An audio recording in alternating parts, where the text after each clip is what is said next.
好，我是蕊希，花蕊的蕊，希望的希。今天你还好吗？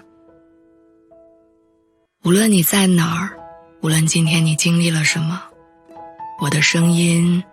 都会一直陪着你。听完今天的故事，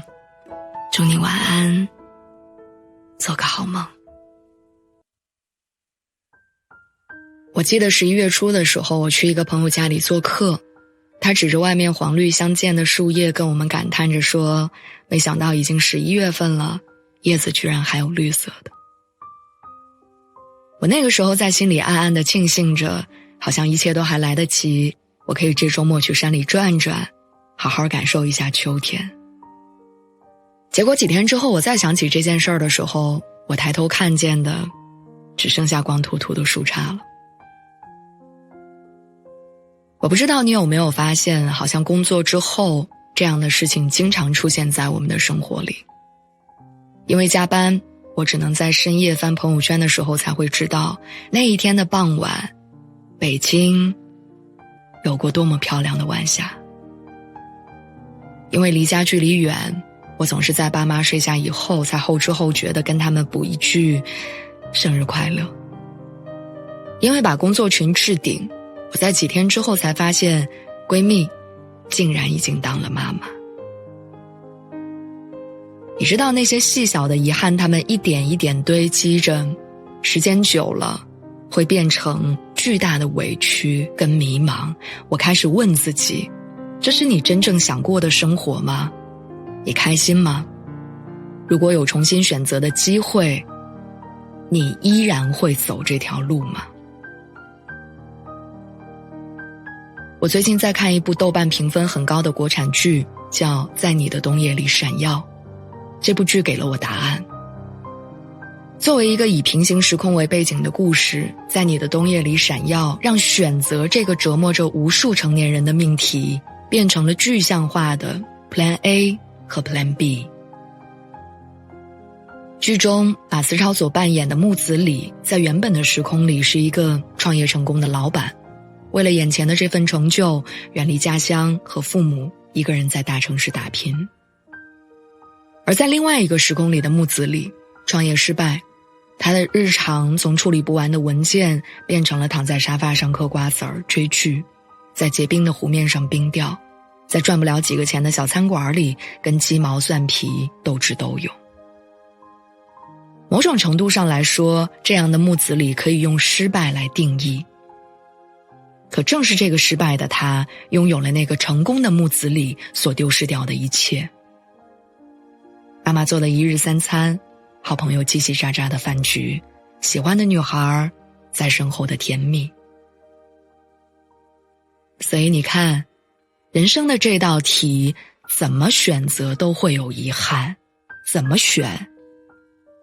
也可以都是对的。有人追逐大城市里用汗水和拼搏为梦想赢得奖杯的荣耀时刻，也有人安于小城镇里围着炉子吃火锅，躺在沙发里嗑瓜子儿。不管怎样选择，我们都要记住一句话，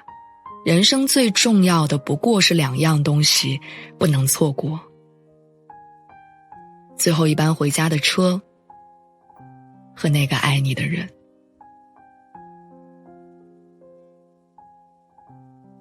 我想大概所有在爱情里的男女们都会最想知道一个问题，就是到底什么样的2个人在一起才能幸福？在这个一切都有保质期的时代里，我们好像总是很焦虑，我们想要灵魂伴侣，又害怕在条件上吃亏。我们想要靠一纸婚书获得安全感，但又不想触碰婚姻里的磕磕绊绊。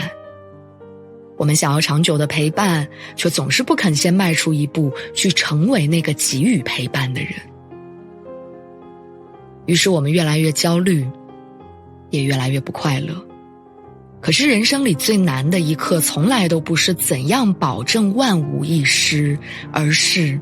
允许失败的存在。这一点木子李做到了，他身上有一种难得的松弛感。剧里的女主角凭借着自己穿越身份带来的信息差，想要在拆迁之前买一个房产，等拆迁之后拿一大笔拆迁款。为了这个想法，她不顾身边人的反对，没钱就借钱也要买房子投资。木子李他虽然不看好这个计划，但发现女主一心一意要做这件事情，他还是选择要陪她冒险。他不是不知道这样做的后果，而是木子李明白，陪他去试错一次，比讲道理是更接近爱的行为。我见过很多善于在感情里制定目标的人，他们把买房当作目标，所以就算压力很大，也从不敢轻易放弃工作。我也见过一直把变得更好挂在嘴边的恋人，他们时时反省，每天都想看到新的成果。这些当然都是很好的品质，但在这个人人内卷的时代里，专属于情感的这一方领地，让松弛感来主导，也许是更好的选择。